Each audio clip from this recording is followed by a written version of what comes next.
Bonjour, Eslamanoun, Marahba. Je m'appelle Taous et je vais vous présenter Meshahou. Meshahou est un podcast de conversations intimes avec des Algériens et des Algériennes qui entreprennent dans le milieu artistique et culturel. Ils ont en commun d'être passionnés, créatifs, imparfaits, inspirés et surtout inspirants. Ils font de leur mieux et ils font. Chaque épisode vous fera découvrir une nouvelle personnalité, son parcours et ce qui l'a poussé à tracer son propre chemin. J'espère que cela vous inspirera, que cela vous chatouillera les oreilles.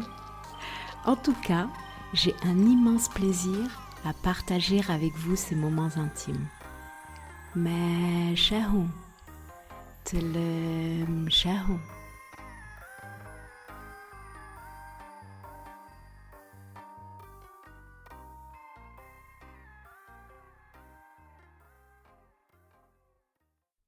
Dans cet épisode, je rencontre Hind Boukella, chanteuse et interprète. J'ai découvert Hind un après-midi où je faisais des recherches sur les différentes interprétations de la chanson de Lily Boniche, Alger Alger. Après plusieurs heures sur YouTube, je suis tombée nez à nez avec une version jazz bossa nova qui m'a littéralement subjuguée.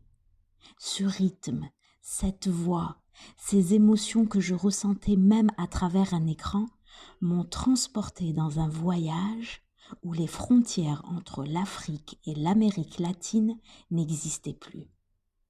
Cette version, c'était celle de Hind et de son groupe. Du coup, j'ai fait des recherches sur elle et j'ai vu qu'elle était algérienne. Je me suis abonnée à toutes ses pages et à sa chaîne YouTube et j'ai écouté ses interprétations en boucle. C'est pour ces raisons, et d'autres aussi, que j'ai voulu rencontrer cette femme intelligemment belle qui m'a tout de suite envoûtée. Avec Hind, nous avons parlé de gentillesse, d'engagement, de son dégoût de l'égoïsme et de la violence. Et nous avons longuement échangé sur la notion de transmission. Meshahou. Meshahou. Bonjour Hind. Bonjour. Ça va? Ça va très bien. Et toi? Ouais. T'es trop belle. Merci Aïcha. Très sincèrement, t'es super belle. Merci. T'as un super sourire. Merci. T'as un beaucoup. très beau collier à Merci. perles. C'est un collier qui vient de Zanzibar. C'est un cadeau. Ah, bah en tout cas, c'est très très joli et je suis vraiment très très ravie que tu aies accepté mon invitation à Meshahou. Également, ça me fait vraiment plaisir d'être là. J'adore Meshahou. J'écoute les podcasts et tout, donc ça me fait vraiment plaisir d'être là et c'est un honneur. Ah, c'est pour cool. moi. Alors Hind, la première question pour démarrer la Meshahou, je demande très souvent à mes invités de se présenter. Est-ce que tu nous ferais l'honneur de te présenter? Bien sûr, avec plaisir. Alors, Hind Boukella, chanteuse, artiste. Je suis musicienne, mais bon, je ne me considère pas comme une musicienne professionnelle. Je m'accompagne un petit peu à la guitare et je joue un peu de percussion brésilienne. Donc, ça fait des années que je chante. J'ai commencé de manière professionnelle à l'âge de 20 ans, on va dire. Ouais. Et t'as quel âge? J'ai bientôt 32 ans. Donc voilà, artiste chanteuse, passionnée de musique brésilienne, de jazz, de musique latino-américaine en général. Donc j'aime bien tout ce qui est aussi musique africaine. C'est un peu mon monde. C'est le monde dans lequel j'ai grandi. Et voilà. Alors dis-moi, déjà t'as grandi dans quel quartier? Bellecour. Ah oui, j'ai grandi à Bellecour.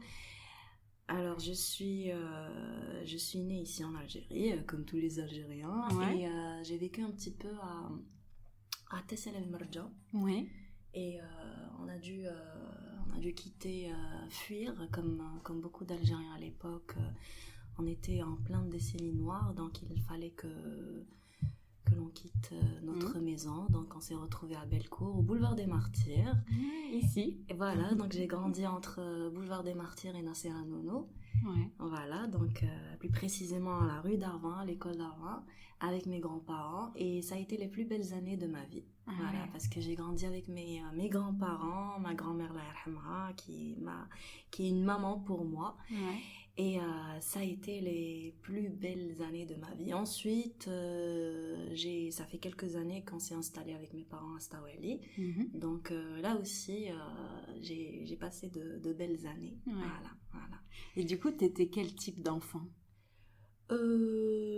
Alors comme j'ai grandi, comme j'ai 2 frères à la maison, donc j'étais un petit peu garçon manqué, mais gentiment.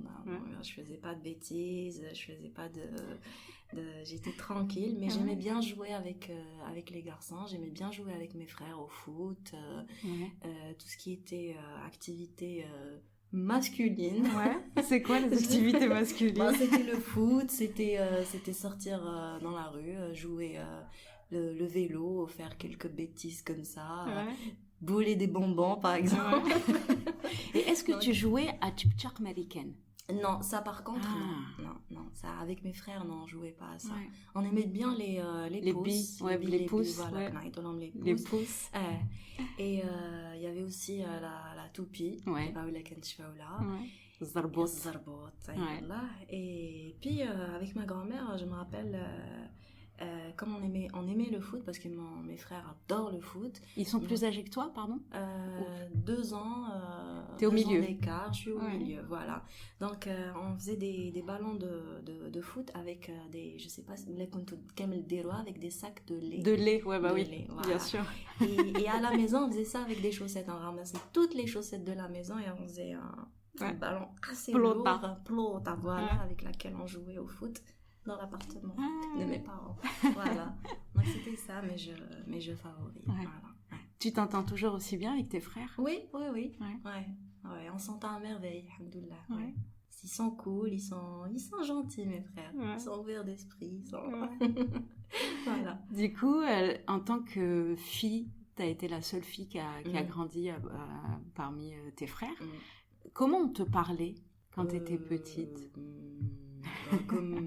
Comme on s'adressait à eux, en fait, de la même manière. J'avais pas de problème parce que même mon père, il s'est toujours adressé à moi comme une grande fille, quoi, en fait. Voilà. En fait, mon père m'a élevée comme si tu veux, comme un garçon et ma mère comme une femme. Donc, j'ai eu cet équilibre. Donc, je me suis jamais sentie fille à 100%. Où j'ai toujours eu...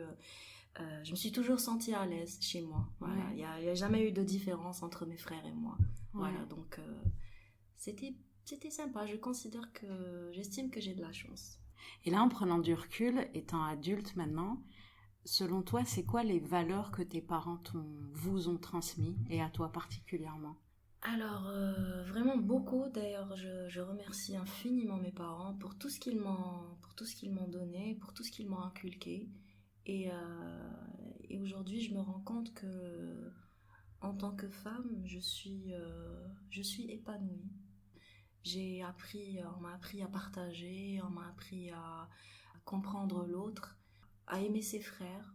Je m'entends super bien avec mes frères et c'est une chance. Je pense que dans une société comme la nôtre, c'est pas pour critiquer ou pour dire, vilipender, c'est juste que c'est une chance de grandir dans une famille où les frères et les sœurs s'entendent à merveille. Donc je remercie infiniment mes parents pour ça. Voilà. Ah, c'est chouette. T'as des enfants? Non. Non, j'ai pas d'enfants. Non. T'aimerais en avoir? Plus tard, oui. Plus tard, oui. Ouais. Et si un jour t'as un enfant, pour toi, quelle serait la valeur que t'aimerais lui transmettre? Pour moi, ça va être la gentillesse. Être gentil, pour moi, c'est quelque chose de très très important dans ce monde. C'est-à-dire que j'ai grandi dans cette société où depuis très très petite, j'entends des choses du genre ما تكونيش عقونة, ما تكونيش كدا, ما تكونيش جايحة, ما تكونيش, لازم تكوني قبيحة, لازم تكوني ceci. Et je trouve que c'est c'est malheureux de transmettre ce type de valeurs. Donc pour moi, s'il y a une force dans ce monde qui pourrait amener la paix dans cet univers, c'est bien l'amour et la gentillesse. Voilà. Donc on devrait transmettre beaucoup d'amour dans tout l'univers et c'est très important pour moi. C'est une force inépuisable en fait. Ouais. Voilà. Ouais. Ah, ça me rappelle Le Petit Prince de Saint-Exupéry. Ouais. C'est exactement ça. Donc, tu étais une enfant un peu qui a grandi avec des frères, qui jouaient au foot et au pouce. Et adolescente, tu étais quel type d'adolescente, Hind? Oh, c'était un petit peu la période où je commençais à me découvrir moi-même, à découvrir aussi mes passions. J'étais quelqu'un de très... un petit peu solitaire, on va dire. J'aimais bien me retrouver seule avec ma musique. Et avant, je lisais beaucoup. Maintenant, je lis plus comme avant, mais j'aimais bien me retrouver avec ma musique, mes livres. Je dessinais aussi beaucoup avant. Ouais. Et j'étais un petit peu cette fille isolée de la société. Ouais. Voilà. Et Hind, adolescente, c'était quoi ta chanson préférée ou ton chanteur que t'as adoré, ta chanteuse? J'écoutais beaucoup de R&B, de soul et de chansons françaises. Ouais. Donc comme c'était aussi l'époque où il y avait la Star Academy, j'écoutais beaucoup de Jennifer, Renaud, Céline Dion, et puis en ce qui concerne R&B soul, j'aimais bien les Destiny's Child, Alicia Keys, Mariah Carey et tout. Donc c'était ça, l'époque, la belle époque. Ouais. On écoutait de la belle musique. Et alors j'ai une question qui m'est venue hier. Je me suis dit, ah tiens, je te jure, je vais lui demander. Toi, en tant que chanteuse, est-ce que t'aimes jouer au karaoké? Non. Moi, je n'aime pas les karaokés. Ouais. Parce que j'aime bien vivre l'instant, j'aime bien, comme je suis tout le temps dans le partage, j'aime bien partager les émotions que je ressens quand je chante. Donc avec un karaoké, moi je suis quelqu'un qui, quand je monte sur scène, je regarde mes musiciens, il y a des sourires, il y a des clins d'œil, il y a vraiment une complicité que je considère importante. Donc avec un karaoké, je peux pas partager toutes ces émotions. Donc j'utilise le karaoké pour répéter certaines chansons, mais sur scène, je préfère vraiment avoir mes musiciens. Voilà. Et du coup, comment tu définirais cette relation que tu as avec tes musiciens? Alors, on a une relation très très spéciale parce qu'on est, je considère qu'on est assez proches. On n'est pas seulement un groupe de musiciens qui se voient pour répéter et monter sur scène. Non, on est vraiment des amis, on se voit en dehors de la scène, on voyage ensemble, on fait des soirées ensemble. Donc c'est des amis, c'est des frères pour moi. Voilà. Et tu les as rencontrés comment? Alors ça dépend parce qu'il y en a que je connais depuis des années et d'autres je les ai connus il y a quelques temps. Déjà on est trois. Il y a Nazim Bakour, mon guitariste, que je salue. Puis il y a Rafir Ketani, il y a Youssef Bouzidi. Donc Rafir, je l'ai connu il y a 2 ans. Enfin, on se connaissait avant, mais c'était pas, on jouait pas ensemble. Donc il a rejoint le groupe il y a 2 ans à peu près. Nazim, je le connais depuis quand même 10 ans. Ouais. Donc c'est le musicien avec qui je partage le plus d'émotions. Ouais. Voilà. Et Youssef Bouzidi aussi qui a rejoint le groupe il y a 3 ou 4 ans. Ouais. Voilà. Ouais. Qu'est-ce que pour toi un groupe? C'est une famille. Ouais. Pour moi, c'est une famille parce que quand on voit l'histoire de la musique, les plus grands groupes connus dans le monde, à travers le monde et tout, c'est justement les groupes qui ont duré longtemps. C'est-à-dire, ils sont restés unis et c'est ce qui a fait qu'ils sont devenus célèbres et ils ont eu du succès. Après, ça ne veut pas dire que les autres qui n'ont pas eu de succès n'ont pas réussi, mais généralement, la belle musique pour moi, c'est celle qui qui émane des groupes qui sont restés longtemps ensemble, soudés. Voilà. On a un exemple en Algérie, Jmaoui Africa par exemple. Ça fait des années qu'ils jouent ensemble et c'est ce qui fait leur force.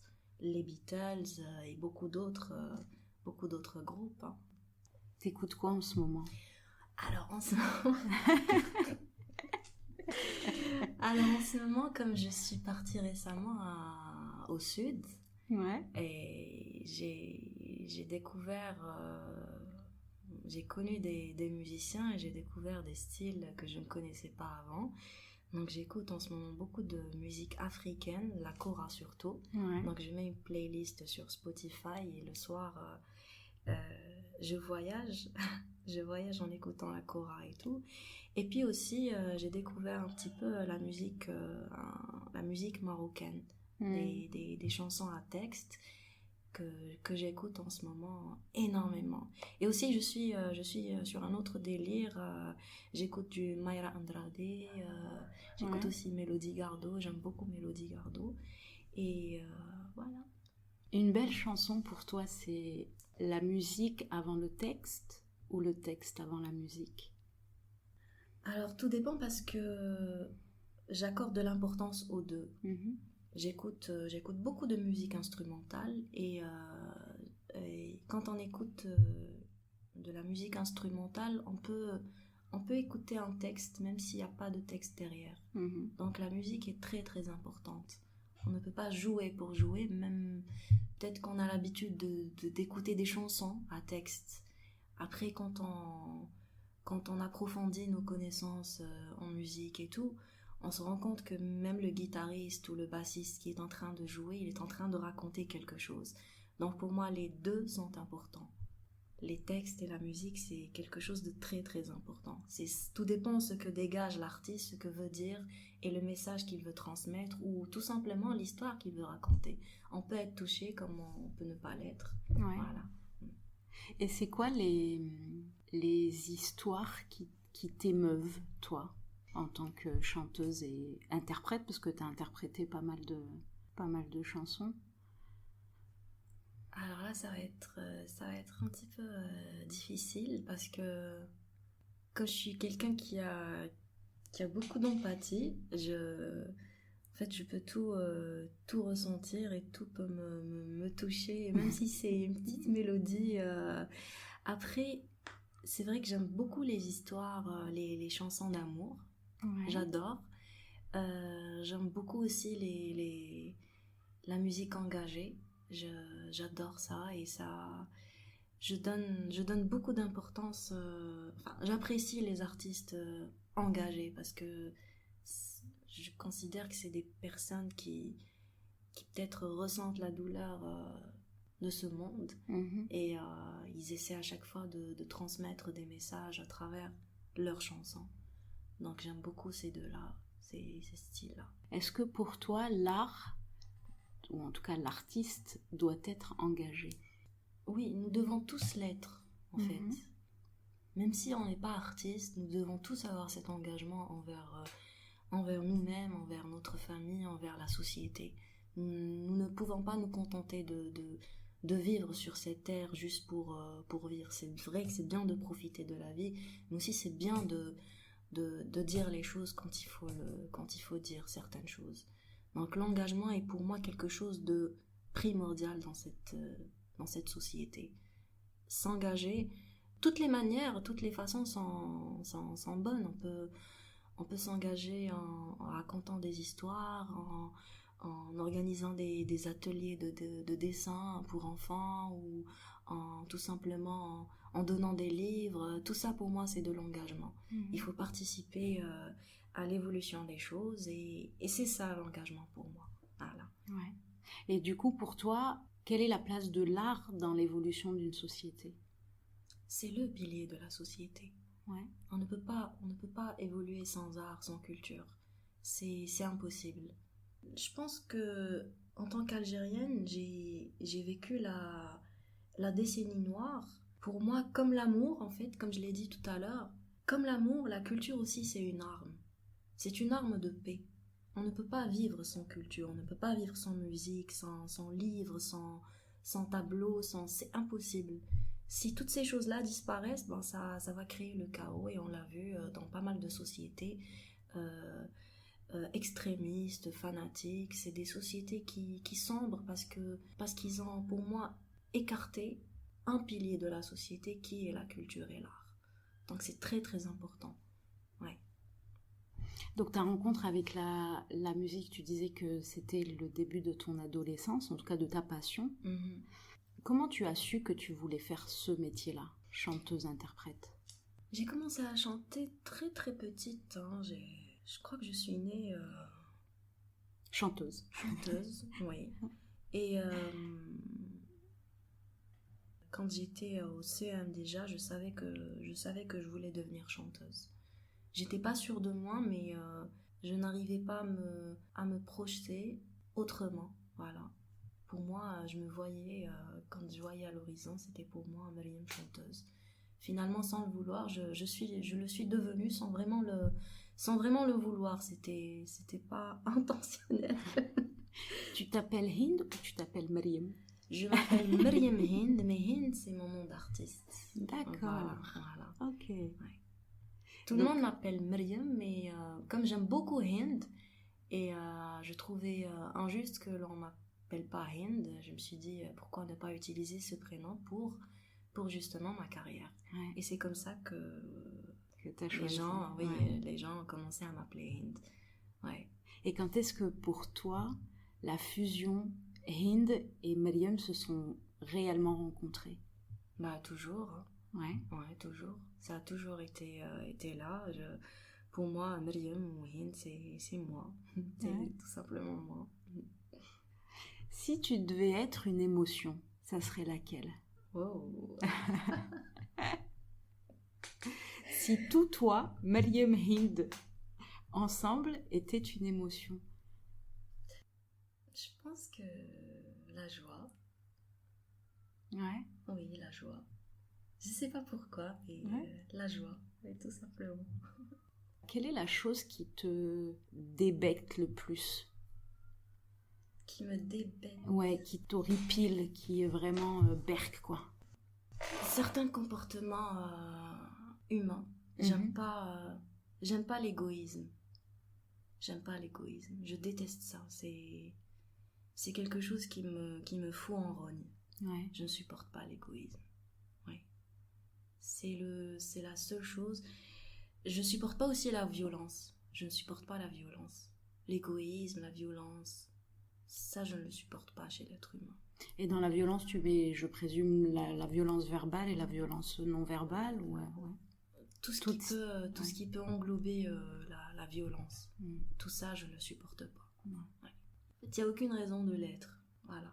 On peut tous rester calmes et sereins pendant toute une vie, et je ne vois pas où est le problème. Ouais. Donc je ne supporte pas voir les gens en colère ou les gens se comporter de manière très égoïste. Voilà. Parce que je suis quelqu'un qui est pour le partage, pour la paix, pour l'amour. On me dit souvent, tu vis dans le monde des bisounours. Je leur dis non, c'est possible. Tout ça est possible. C'est très très possible. Ouais. T'as parlé de ta grand-mère qui te faisait à tes frères et toi les ballons avec shkarat al-halib. Shkarat al-halib ta alfin. Qu'est-ce qu'elle t'a transmis, ta grand-mère? Beaucoup de choses. C'est grâce à elle que Hind est là aujourd'hui. C'est vraiment grâce à elle. Elle m'a appris beaucoup de choses. Elle m'a inculqué beaucoup de valeurs. C'est simple, ma grand-mère, c'est quelqu'un que j'ai jamais vu en colère. C'était une personne... c'est la seule personne jamais je l'admire en fait, je l'admirais, et ça me faisait un bien fou d'être avec elle. J'ai passé beaucoup de temps avec ma grand-mère. C'était la femme de ma vie, ma grand-mère. Oui, c'était la femme de ma vie. Elle s'appelait comment? Elle s'appelait Zahra, mais je l'appelais Mémé. Voilà. Zahra. C'est l'une des figures féminines qui t'a le plus marqué? Oui. C'était une femme exceptionnelle. Elle était pleine d'amour, elle était d'une gentillesse, en fait. Elle était d'une gentillesse impressionnante. Elle comprenait tout, elle s'énervait jamais, elle acceptait tout, rien ne pouvait la perturber. Ouais. C'était une femme très très forte et qui a du vécu, bien sûr.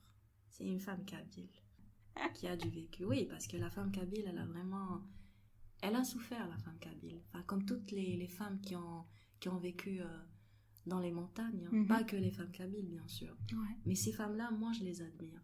Ces femmes-là, pour moi, représentent l'Algérie. Oui. Et on devrait passer beaucoup de temps avec ces femmes parce qu'elles ont beaucoup de choses à transmettre à l'Algérie. Oui. C'est vrai que la femme aujourd'hui, elle est émancipée, elle est libre, tout ce qu'on veut. Mais il y a certaines valeurs pour moi que l'on devrait aller chercher dans les montagnes. Chez ces gens-là, justement. Et ma grand-mère, c'était cette femme. Oui. Tu sens mémé de temps en temps avec toi? Tout le temps. Ouais. Tout le temps. Ouais. Chaque situation que je vis, elle est là, en fait. C'est comme un ange gardien. Dans mon esprit, bien sûr, mais elle est là. Quand on aime quelqu'un, quand on aime une personne, on peut pas l'oublier. Et chaque moment ou chaque situation que l'on vit, elle apparaît comme un flash, comme ça, dans notre cerveau. Et c'est comme pour nous donner des conseils. Ouais. Tu lui parles? Non, je lui parle pas, mais je prie. Ça m'arrive de prier, ça m'arrive de... Elle me manque de temps en temps. Je me dis, dans certaines situations, je me dis, oh, mais si t'étais là. Ouais. Que ce soit des moments durs ou des moments de joie. Donc, ouais. je me dis, ouais, si seulement t'étais là. Ouais. La première fois que t'es montée sur scène, mémé était encore vivante ou pas? Oui. Ouais. Elle était vivante, oui. J'étais jeune, hein. J'avais commencé à l'âge de... Enfin, toute première scène, j'avais 17 ans. Hein. Ah ouais. J'avais 17 ans. C'était où et à quel... C'était un concours des maisons de jeunes, de toutes les maisons de jeunes, mais je me rappelle plus où c'est. Franchement, je n'ai plus aucun souvenir. Et j'avais participé avec mon groupe. Bon, on n'a pas gagné, mais c'était quelque chose pour moi. C'était Fermdan en plein soir. Et c'était la toute première fois que je montais sur scène. Ouais. C'était quelque chose. Ouais. Est-ce qu'il y a une scène qui t'a marqué plus que d'autres? Oui, c'était il y a 2 ans. C'était pendant le Hirak. C'était la journée internationale du jazz. Et on avait joué avec mon groupe à la salle Sierra Maestra. Cette scène m'avait marquée parce que je crois que c'était l'une des meilleures qu'on avait faites avec mon groupe. Oui. Il y avait des émotions très très fortes et on s'est amusé sur scène. En plus, il y avait tout le groupe réuni et c'était la première fois qu'on pouvait se réunir tous parce que généralement, soit on est à 3 ou à 4 dans des petites scènes et tout, mais cette scène-là, on était tous réunis et ça m'a fait énormément plaisir.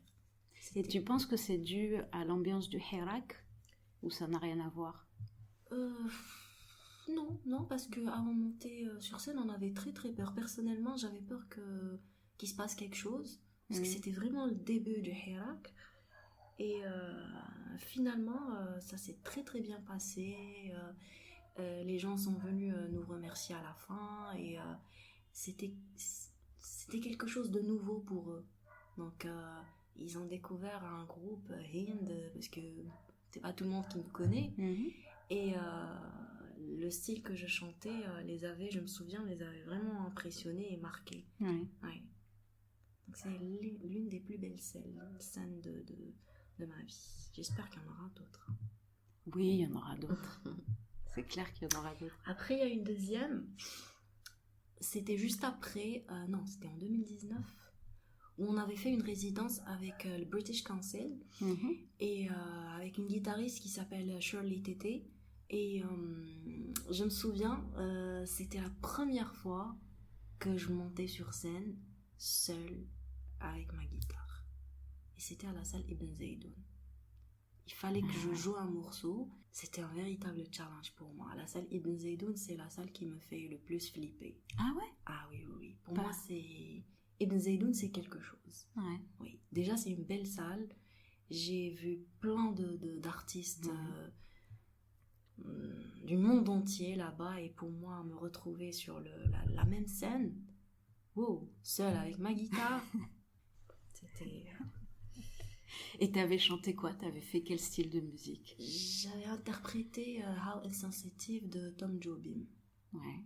Voilà. J'avais la guitare un petit peu désaccordée, mais c'était bien. J'avais les mains qui tremblaient aussi, mais ça m'a fait du bien de vivre ce moment-là. Ouais. Et le public en face, comme ça. On a wahdi. Alors, j'ai écouté une interview, un passage télé que tu as fait, qui est sur ta chaîne YouTube, et on t'a posé la question du pourquoi tu as choisi la bossa nova et pas une musique algérienne. Et ta réponse m'a énormément plu. Tu leur as dit, mais la bossa nova, c'est de la musique algérienne, puisque c'est moi qui l'interprète, et je suis algérienne. J'ai donné cette réponse. Ouais, t'as donné cette réponse. Ouais.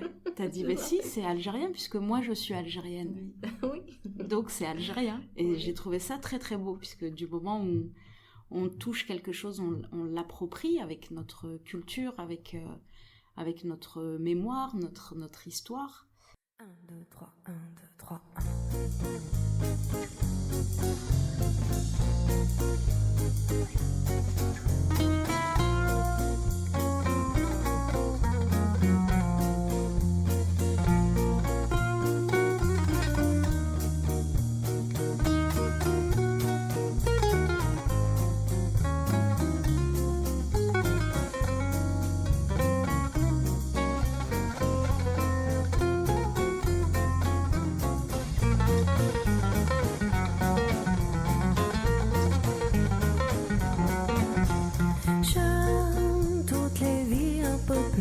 Paris, لكن ماشي comme l'Algérie, comme elle est belle ونحبها بالهبال, فين نكون ما ننساها, عالجي وشحال نحبها.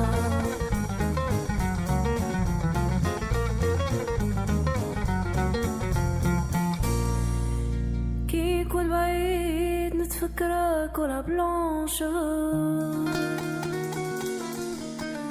قلبي plein de tristesse ما ينساك en revanche. Où es-tu, place du gouvernement, معمرة بحبابي ونكون غريب, plein de tourments. قلبي on était pris.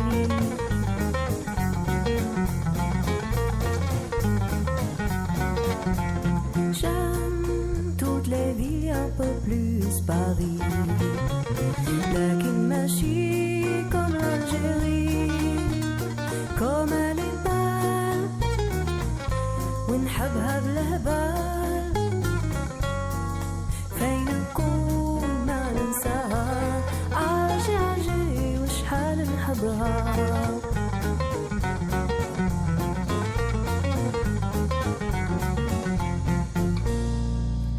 Comment voulez-vous que أنا ما نحبها, dans son sein كبروا يما وبابا, de son soleil je ne puis me passer,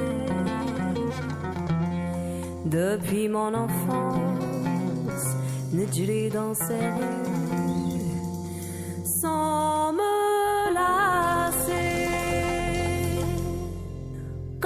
قلبي on était pris.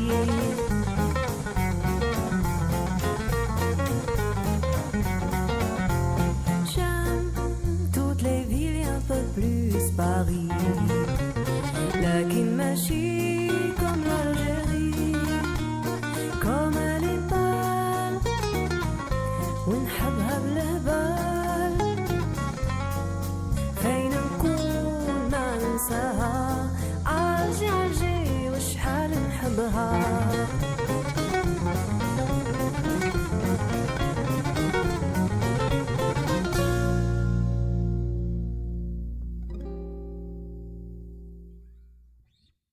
Du coup, c'est quoi être algérienne, Hind? D'abord, en ce qui concerne la bossa nova, en tant qu'Algérienne, je ne suis pas obligée d'interpréter l'Algérie à la façon des Algériens ou comme les Algériens le veulent. Je considère que je suis une artiste et comme l'artiste peintre, on l'oblige pas à mettre telle ou telle couleur, à utiliser telle ou telle couleur sur ses toiles. Donc, l'artiste musicien, j'ai l'impression que les choses ont pris une autre tournure pour lui parce que à chaque fois qu'on compose ou à chaque fois qu'on essaie d'interpréter de la musique, on dit oui mais ça va pas plaire, tu sais ce que les gens demandent c'est ça, ce qu'ils aiment c'est ça. Non, l'artiste musicien c'est comme l'artiste peintre. Quand il a envie de peindre ou de dessiner ou de jouer, il faut le laisser tranquille, il faut le laisser choisir ses couleurs, choisir ses notes, choisir son harmonie et choisir son rythme. Moi, j'ai choisi la musique, la bossa nova. Déjà, je l'ai pas choisie. C'était sur mon chemin. Donc, c'est une rencontre. C'est une rencontre. J'ai aimé ce style et j'ai commencé à interpréter ces chansons. Ensuite, je fais partie de cette génération qui a écouté du Shircedi bémol, qui a écouté du Karim Ziad, qui a écouté Youssef Boukla, Samira Brahmiya et Jamal Arossi, beaucoup d'autres, Jamal Allam, etc. etc. Et tous ces artistes-là, je les admire parce que ils ont apporté quelque chose de nouveau à l'Algérie. On ne parle pas souvent de cette catégorie d'artistes. Souvent, quand on parle de la culture ou de la musique algérienne, c'est le raï, c'est Chabi, c'est l'andalou, c'est la musique chaouis, taïfi. Oui, d'accord, mais il n'y a pas que ça. Il y a des gens qui sont venus et qui ont apporté des touches, de nouvelles touches à ces styles-là. Et on devrait mettre en valeur leurs travaux, leur musique. Et c'est ça en fait, c'est peut-être le fait d'avoir grandi avec toutes ces musiques-là qui a fait que je me suis sentie très très à l'aise dans la bossa nova. Et ça m'a pris des années pour dessiner l'artiste que je suis. Parce que pendant très très longtemps, on me dit pourquoi tu n'as pas d'album, Il a fallu des années pour que je commence à écrire mes textes en arabe. En derja, il fallait que je trouve le moyen de combiner, de fusionner plutôt l'algérienne que je suis avec l'algérienne qui aime d'autres styles. Et c'est pour ça que quand je chante la bossa nova, je me sens vraiment algérienne, peu importe. C'est comme quand on écoute Shircedi bémol chanter du rock, c'est un Algérien qui chante du rock, mais du rock algérien. Voilà. C'est peut-être pour ça que j'ai donné cette réponse. Mais en tout cas, moi, j'avais énormément apprécié cette réponse parce que je trouve qu'en plus, d'autant plus depuis le Hirak, j'entends un nouveau mot que j'entendais pas du tout, c'est l'algérianité. C'est un mot que je connaissais pas. Et là, je l'entends beaucoup plus et c'est vraiment quelque chose qui m'intéresse. Oui. Et c'est pour ça que j'ai vraiment envie de te dire, pour toi, c'est quoi ton algérianité? L'algérianité, pour moi, c'est déjà tous les Algériens unis, avec toutes les différences qu'on retrouve dans notre société. Parce que pendant très très longtemps, en tout cas moi j'ai grandi avec cette idée que malheureusement on s'est toujours senti différent aux autres Algériens qui viennent d'autres wilayas. Oui. Et avec le temps je me suis rendu compte que mais c'est ça l'Algérie, c'est nous tous en fait, c'est ça l'algérianité, c'est nous tous avec toutes nos différences, toute cette diversité culturelle est une force pour nous. Donc tout ça pour moi c'est l'algérianité. Et j'aimerais entendre tous les Algériens dire ça. Je suis algérien avec toute ma diversité culturelle. Et même si je vais en Kabylie, je me sens algérien. Si je vais à Sétif, je me sens algérien et chez moi. Et j'aimerais que les Sétifiens, ou que les Kabyles, ou que les Constantinois, les gens du Sud se sentent algériens dans tout le territoire algérien. C'est ça pour moi l'algérianité. Et c'est très beau, parce que c'est le... Comment dire, le Hirak a donné quand même quelque chose de positif. Et ça, c'est bien. Ça a rendu les Algériens unis. Et ça fait un bien fou de voir ça dans son pays. Parce qu'on était vraiment... Il y avait de la distance entre nous tous. Et aujourd'hui, grâce au Hirak, on est tous unis. C'est ça. Et c'est beau de voir l'Algérie unie. Et c'est ça, l'algérianité beau. Est-ce que tu es amoureuse en ce moment? Non. Non? Non. Tu es amoureuse de ton image? Je suis quelqu'un qui s'accepte. Ouais. J'ai pas de problème avec moi-même. Bon, je fais un énorme travail sur moi-même. Je me sens pas parfaite. Je sais que je suis pas parfaite et je sais que je ne le serai jamais.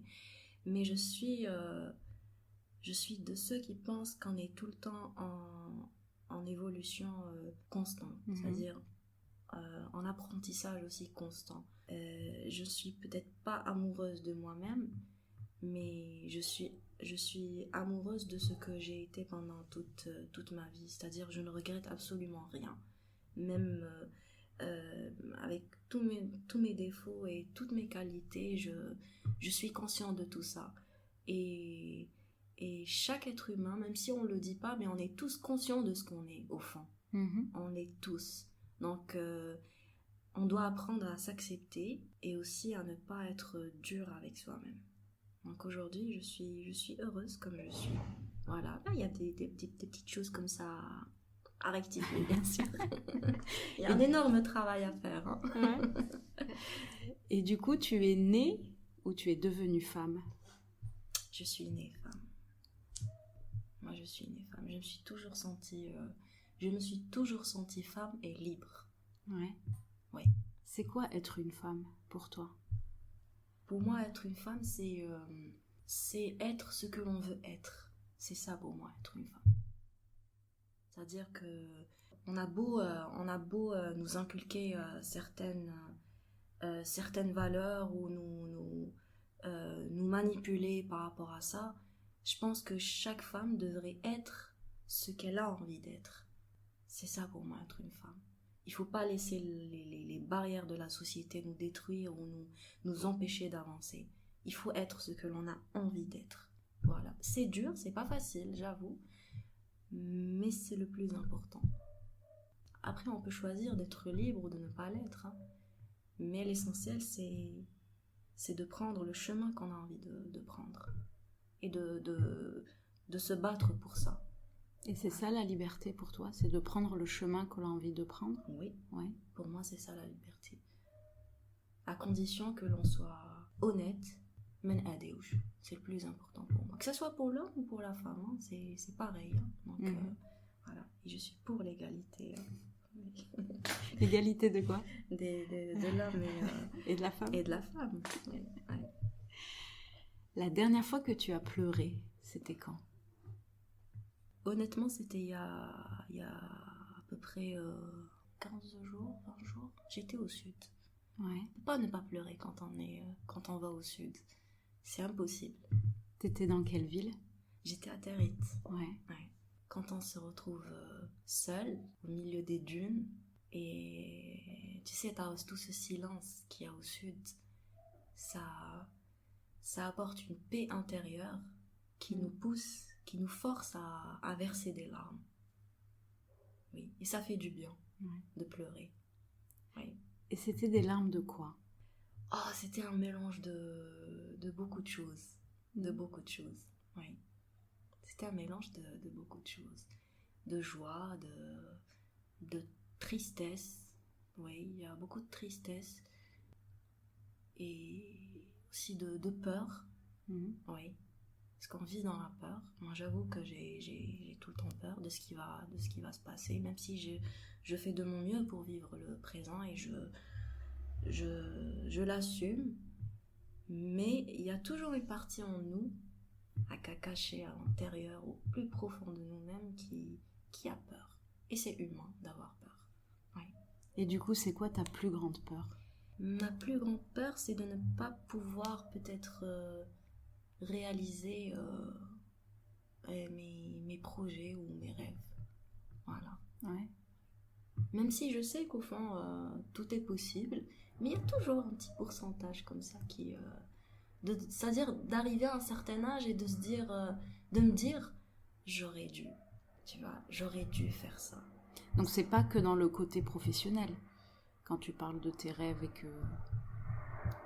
En ce moment, sincèrement, avec la situation actuelle, c'est beaucoup plus le côté professionnel. J'avoue. Okay. C'est beaucoup plus le côté professionnel. Ça, c'est assez flippant quand même ce qu'on est en train de vivre en ce moment.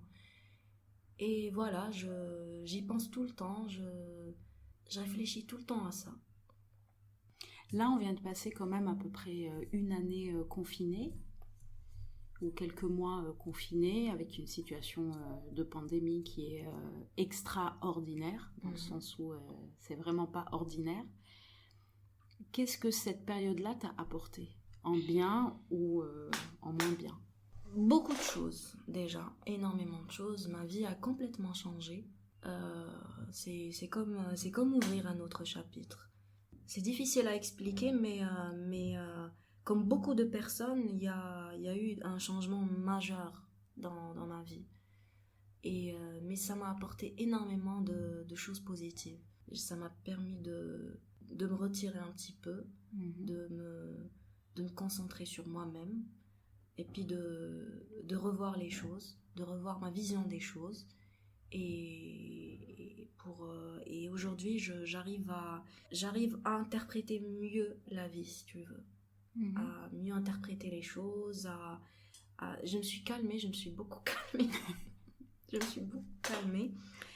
Et dans ça m'a permis dans le sens où je me repose. Voilà. Je me suis rendu compte que je ne me suis jamais reposée.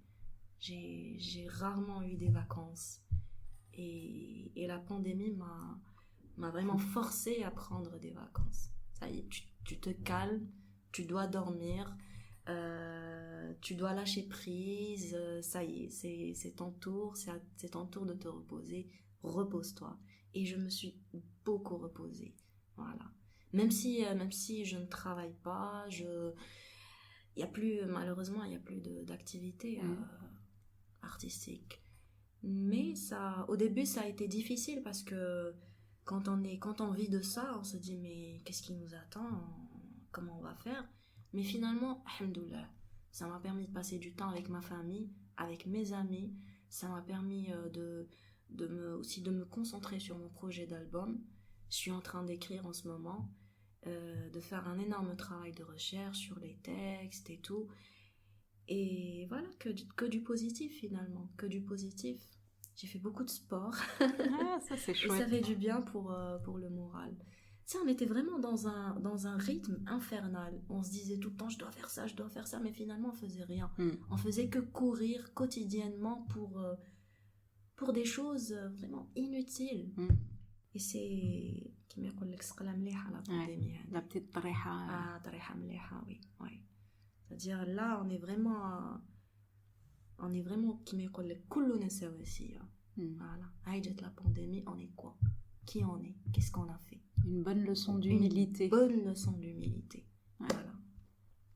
Donc que du positif, hein, que du positif. Ouais. Si t'étais un plat à manger, ça serait quoi? Tu sais, j'adore manger. Ouais, c'est ça. Donc j'aime beaucoup les plats traditionnels. Ouais. Donc allez, si tu devais être un menu. Voilà. Entrée, plat, dessert. Ça serait quoi? Alors, j'aime beaucoup shorba bourek. Ouais. J'aime beaucoup shorba bourek. J'aime beaucoup le berkoukes, tikr babine. J'adore ça. Ouais. J'adore les légumes. Donc, ça va être compliqué de faire un menu. Hein. C'est... Allez, on va dire charpa bolak. Ensuite, un petit gratin comme ça. Ouais, de quoi? Peut-être lasagne, j'aime bien les lasagnes. Ok. Oui. Avec beaucoup de fromage. Ok. Et dessert, pourquoi pas rtaïeuf ou une petite tarte au citron. Avec cette pâte brisée, croustillante et tout. Voilà. Avec beaucoup de citron et tout. Et ça serait un thé ou un café? Un thé. Un thé? Oui. Un thé comment? Un thé à la menthe. Thé à la menthe? Thé à la menthe, oui. Avec ou sans sucre? Sans sucre. Sans sucre? Oui, sans sucre. Pour mieux apprécier la tarte au citron. Qui, elle, sera sucrée. Qui, elle, sera sucrée. Est-ce que tu as une musique qui t'accompagne presque tout le temps? Oui, là, tout de suite, je pense à 2 artistes déjà.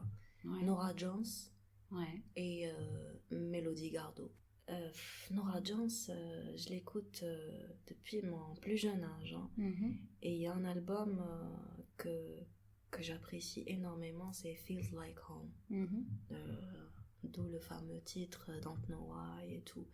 C'est l'un de mes albums préférés que j'écoute tout le temps.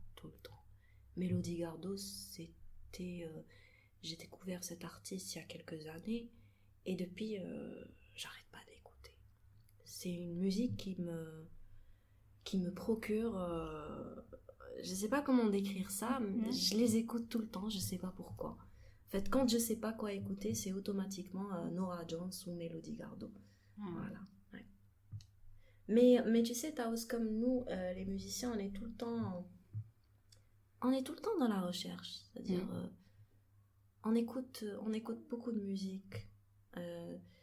Personnellement, j'écoute minimum 2 heures par jour. C'est rare où je passe une journée sans musique. C'est vraiment très rare. Il faut vraiment que j'ai très très mal aux oreilles pour ne pas écouter.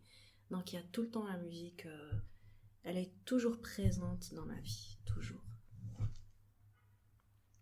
Après, il y a des moments où j'aime bien écouter le classique. Là aussi, je sais pas pourquoi, mais quand je suis très très fatiguée, je mets comme ça une playlist classique et on écoute. Si on te laissait avoir un pouvoir pendant 24 heures, ça serait quel pouvoir que tu choisirais? Sincèrement. نصفي القلوب. نصفي القلوب. Voilà. C'est tout ce que je ferai. Le pouvoir, j'en ai plus besoin, ça y est. C'est bon. Est-ce que tu arrives par intuition à savoir si cette personne... comment alors je vais le conjuguer? Parce que moi je suis pas très très forte en arabe, mais je suis en train d'apprendre. Qalbaha safi, c'est ça qu'on dit? Est-ce que tu arrives à voir, dès les premiers instants où tu rencontres une personne, si qalbaha safi ou pas? Ça dépend. Tout dépend de la personne, justement. Il y a des moments où on rencontre des gens et ils sont sympas, on sent qu'ils ont un bon fond. Après, je me dis que c'est quoi vraiment... au fond, on a tous qalbna ga safi. Au fond, on est tous venus au monde avec un cœur safi. Choisissons de devenir bon ou mauvais. Donc... mais au fond, je reste persuadée que nesgar qlouba safia. Et tu penses que c'est un choix ou que des fois c'est des circonstances et c'est la vie qui fait que on devient entre guillemets mauvais? C'est un peu les deux. C'est un peu les deux. C'est pour ça qu'il faut jamais juger les personnes. Quels que soient leurs actes, il faut jamais les juger. Il faut essayer de comprendre pourquoi on en est là aujourd'hui. Il y a forcément quelque chose enfui en nous qui fait qu'on se comporte de telle manière. Voilà. Ouais. Mais le pouvoir, il est intéressant. Ouais. Parce que ça permet de guérir les gens. Ouais. Ils sont malades, ceux qui n'ont pas leur cœur pur. C'est une maladie pour toi? Oui. Ouais. C'est une maladie qu'on peut guérir. Ouais. Et si on te donnait une boule de cristal et qu'on te dit à toi de choisir, est-ce que tu veux regarder ton futur ou pas? Tu ferais quoi? Non. Tu veux pas savoir? Non. Je veux pas savoir. Mais par peur ou par... Par peur, oui. Et puis, oui, j'avoue. Et puis pour ne pas aussi gâcher... La surprise. La surprise, bah oui. Après, c'est... On ne peut pas tout contrôler et je préfère être dans ça. Ne pas contrôler les choses, ne pas savoir ce qui va se passer. Je préfère vivre l'instant présent. Ouais. Ah, tu sais, moi, depuis cette pandémie, je vis le moment présent. Ici et maintenant. Ah, ici et maintenant. Même si je t'ai dit tout à l'heure, il y a toujours un petit pourcentage de peur, mais je préfère vivre l'instant présent pour être mieux préparée à l'avenir. Ouais. Si Hind était un pays, ça serait lequel? Oh, l'Algérie. Ah, oui, l'Algérie. L'Algérie actuelle, l'Algérie d'avant ou l'Algérie future? L'Algérie de tous les temps. Ouais. L'Algérie de tous les temps. Partir ou revenir? Ou rester? Alors, la question qui... Je suis déjà partie, mais je suis revenue. Tu es mieux revenue? Je suis mieux revenue, mais j'aimerais bien partir encore pour revenir. Encore mieux? Oui, ouais. J'aimerais bien. Là, tout de suite, j'aimerais bien partir. Et là quand t'es revenue, c'était pourquoi? Oh, c'était vraiment pour des raisons personnelles. Hein. Je suis revenue parce qu'il fallait que je revienne à la maison. Ouais, mais je ne regrette pas. Je ne regrette pas. J'ai passé 1 année au Maroc. Et ensuite, voilà, j'ai eu ma dose en fait. J'ai eu ma dose, je me suis dit, bon, il faut rentrer, ça y est. Donc l'Algérie m'a beaucoup manqué. L'Algérie m'a beaucoup manqué et je voulais faire beaucoup de choses ici. Et je suis revenue pour ça. Tu te sens algéroise? Non, je me sens algérienne. Ouais. Je me sens algérienne. Non. Je peux pas dire je me sens algéroise parce que ce serait bête de le dire en fait. Ce serait bête de dire je suis algérois alors que tu as tout un pays à qui tu appartiens. C'est immense en fait. Tu peux pas dire je suis juste algérois. C'est petit pour moi, tu vois. Je suis algérienne. Il y a beaucoup de choses à découvrir en Algérie. T'es africaine? Oui, je suis africaine. C'est encore plus grand que l'Algérie. C'est encore plus grand, oui. Je suis africaine. En quoi tu te sens africaine?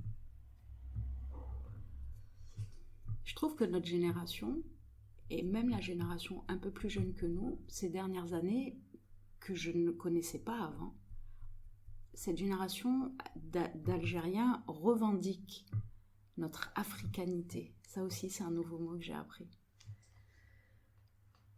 Je t'ai dit parce que pendant longtemps, on nous a inculqué... on nous a divisés. On nous a divisés pendant très très longtemps. Et... on se réapproprie notre culture. On se réapproprie notre culture, notre territoire, si on veut. Ouais. Donc on est africain. On est algérien, ensuite on est africain. Ouais. C'est tout ce qu'il y a. Ouais. Si un jour, il y a une personne qui vient te demander conseil pour devenir chanteur ou musicien, ou chanteuse ou musicienne, ça serait quoi le conseil que tu lui donnerais, que toi, tu n'as pas reçu? Et que si on te l'avait donné, tu te serais dit qu'est-ce que j'aurais gagné du temps? En ce qui concerne l'art en général, j'aurais voulu qu'on me dise, par exemple, consacre ton temps à ça. Ne fais rien d'autre. Fais que ça, que ce que tu aimes. J'aurais aimé qu'on me le dise. On me l'a pas dit et c'est le conseil que je donne à tout le monde en fait.